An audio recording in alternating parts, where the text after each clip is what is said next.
So now that we've leveled the frets, I want to move into crowning the frets. So what is crowning frets, you might ask? Crowning a fret is making it round on the top again. Whenever you level the frets, you have made the tops of the frets flat. So you want to make them rounded again so that the note that you're playing on the fret is clean. What will happen is if you have fret tops that are flat, either from leveling and not recrowning, maybe from bending, a lot of bending, it shaves the tops of the frets off and makes them flat. You will have overtones, you'll have sustain issues, sometimes you just have weird noises because the string is vibrating on the fret top. So by crowning the fret back to a nice perfect arch, you have a very clean takeoff point for the string so that there's no interference with the string's vibration. So for crowning the fret tops, I'm going to use the MusicNomad S file. This looks like a very simple little device, but this is a lot of work went into designing this. I've done a lot of fret crowning. I've used every type of file imaginable, diamond coated, not diamond coated, all the types. There are many challenges with using your normal fret crowning file. The biggest problem is overfiling and not knowing when to stop. I've trained a lot of techs on how to crown frets, and the biggest challenge is not over beveling the fret ends. It's very easy to come down at an angle and wash out those fret ends, like cut them down too low, and you can completely ruin your fret level by overfiling.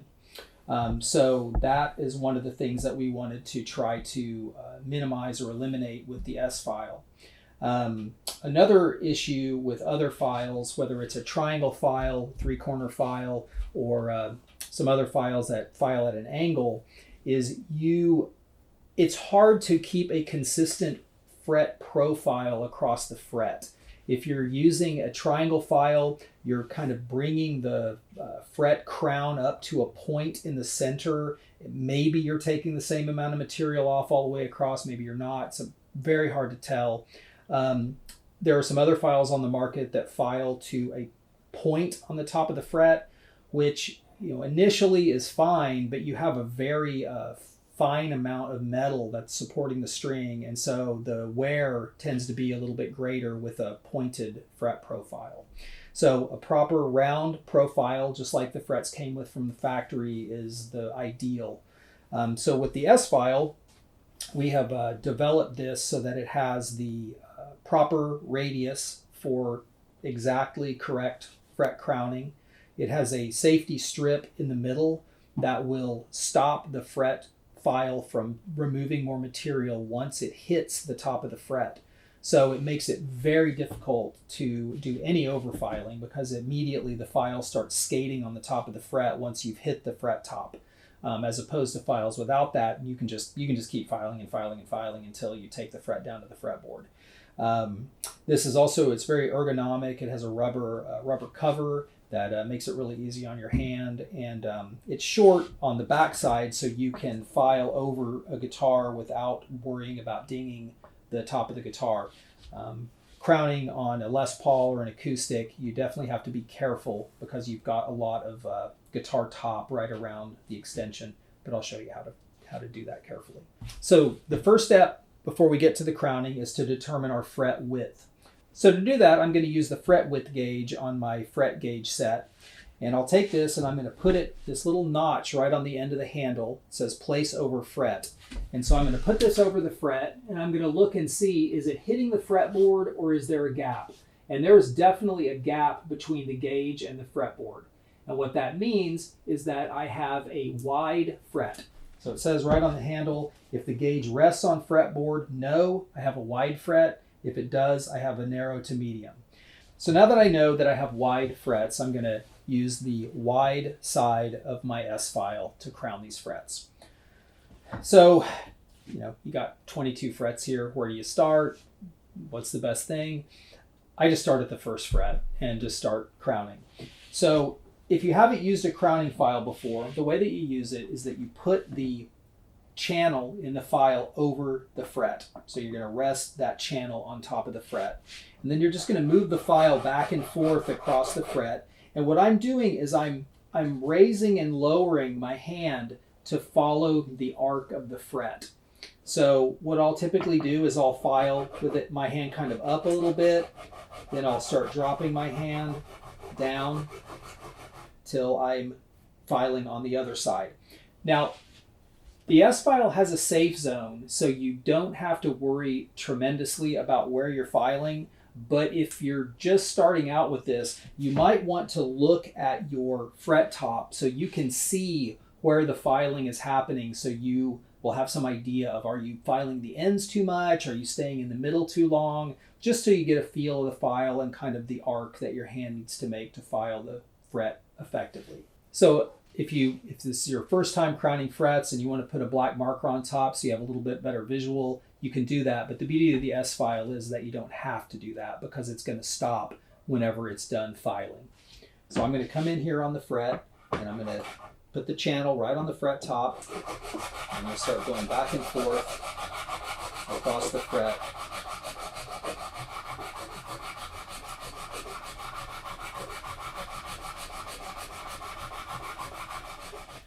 I stop every little bit just to clear out any dust.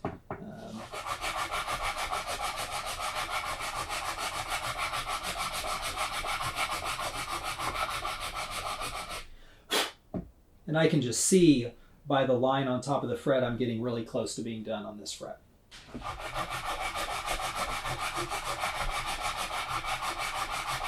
So as you can see, this does take a little bit of work to do, but it should take you a minute or two per fret, maybe a little longer. So, I would budget between, 20 minutes to 45 minutes to crown all your frets.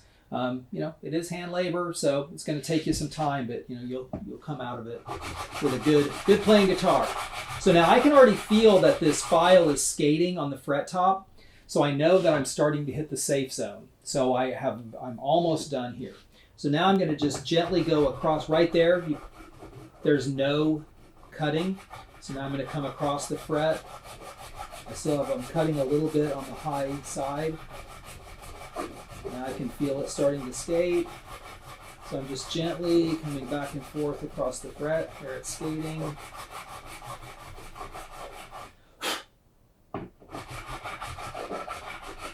So I'm skating all the way across on the safe zone, and I have almost a perfect tiny line across the fret top that shows that I did not file below my level. So that is the ace thing about this file, is it is going to keep you from messing up your fret level by filing too far. Every 4 frets, you might want to give your file a little clean with a stiff bristled brush. If you have a rasp brush or a file brush that's brass, that works pretty well. But if you feel like it's loading up or anything, just clean it. That happens with any filing tool.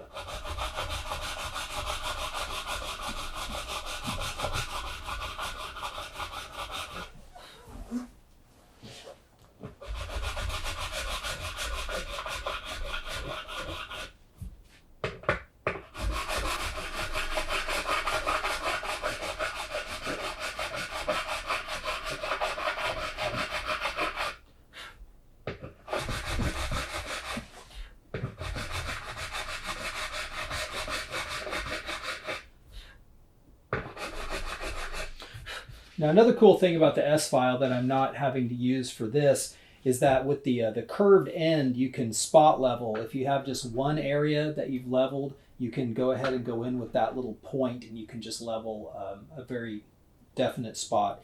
And there's two lines showing where the apex of the curve is, so you can really localize in and file out any small spots that need to be crowned.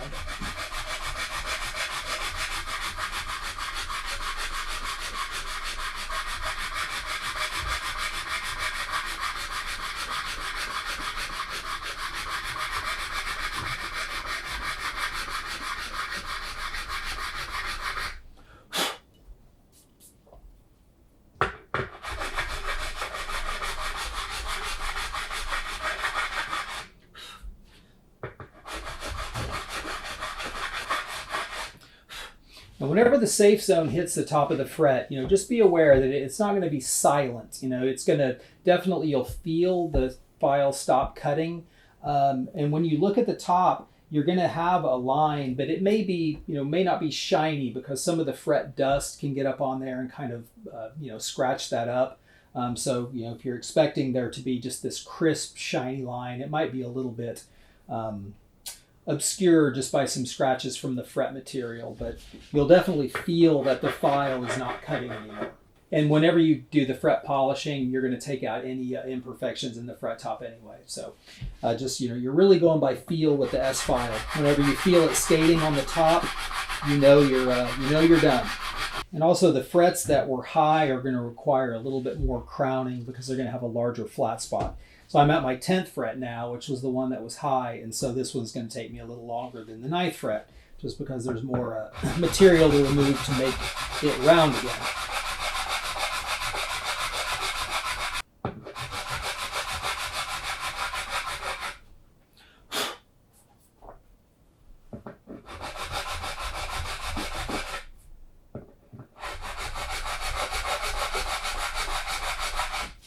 One thing that I didn't mention is that whenever you're setting yourself up to actually use these tools, you want to think about body position and ergonomics, how your arm is going to move. If you're trying to file a fret with your hand in front of you, it's going to be very hard to keep a straight file stroke. I like to stand off to the side so that my arm can go straight forward and backward in a line. So, if you feel like you're struggling, if you feel like, this just doesn't feel right, just think about how you're positioning yourself for the work and just make sure that you're in a position that isn't contorted or doesn't feel constricted, so you have good freedom of movement, and then you'll be able to use the tools more efficiently.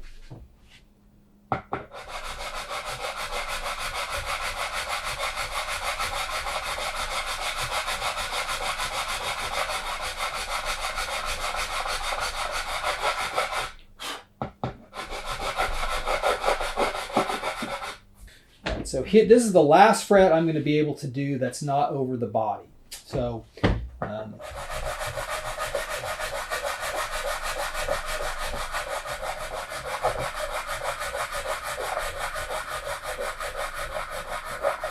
right, so now I've done all of the frets up to the body joint. So now I have to be careful. So there are a couple of ways that you can file the frets that are at the body. You can angle the file down and just use very short strokes on the body side, and then as you come up to do the treble side, then you can do full strokes with your hand. But whenever you get over to this side, you just have to be shorter in order to not hit the body. Another way that you can do it is you can just flip the guitar around and you can come in from this side, but then you have to be sure that you don't overshoot and hit the body. A good safety measure is to put a couple of layers of painter's tape on here so that it won't stop you from dinging the body, but if you accidentally get a little scuff, it will protect it. You could also use part of a string pack or something just to keep it, keep that part safe.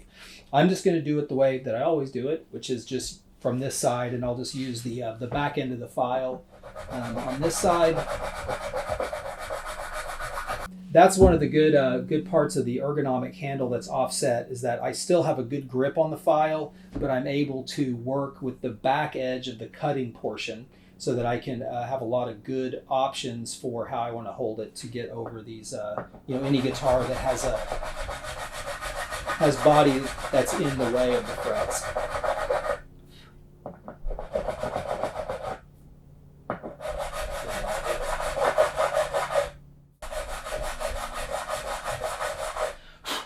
Okay, so now my next challenge is now the switch is in the way. So on every guitar, you're going to have different challenges. The easiest is going to be a Strat or a Tele, Jazzmaster or something like that you can just pop the neck off, put the body aside, and just do all the work with just the neck. That's your easiest scenario. Les Paul, you had pick up in the way, pick guards a little in the way, now the switch is in the way. So rather than drop the switch, I'm just going to flip the guitar around and do these last 4 frets from the other side.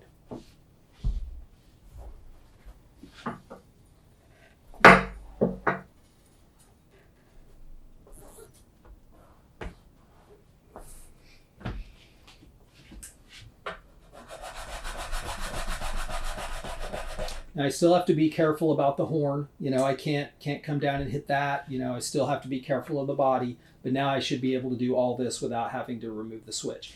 If for some reason you couldn't do that, you just take off this take off this knurled nut, and the switch usually will drop down in the body and get out of the way. You can take off the tip as well.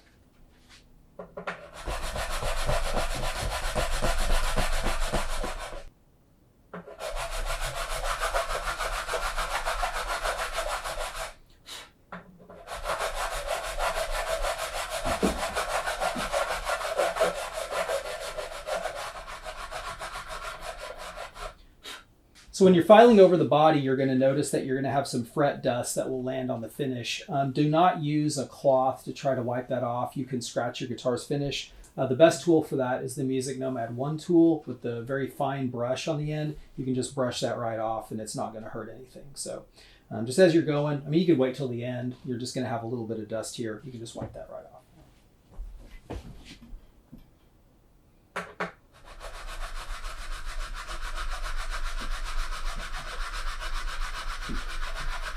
So this is an example of being able to use the curved end.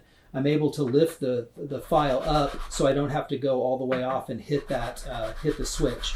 I'm able to lift that up and use that little curved portion.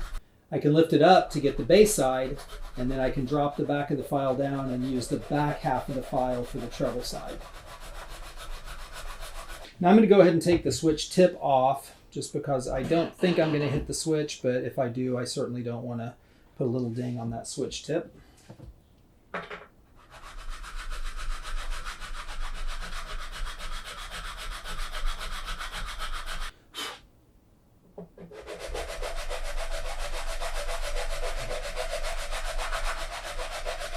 So as I'm filing this, I'm constantly watching the back end of the file and the nose of the file, just making sure that I'm not going to hit anything. All right, last but not least. So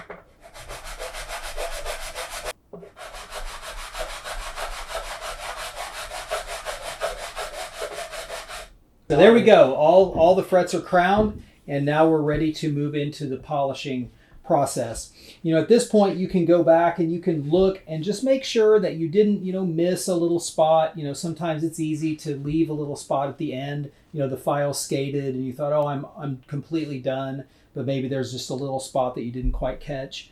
So you're going to want to go back and just make sure that there isn't anything wider than just a little bit of a line. Like on my 11th fret here, I have just a tiny bit out there at the end that could use just a couple more strokes. There we go. Almost nothing, but So yep, just looking, everything looks good. A little line across the top. And again, if you have fret dust in the file, it may make that line not quite as clear, but as long as you felt your skating and you don't see any flat spots, you're good to go. For more videos on how to perform guitar setups or care for your frets, subscribe to our channel and visit musicnomadcare.com for all our products and how-to videos.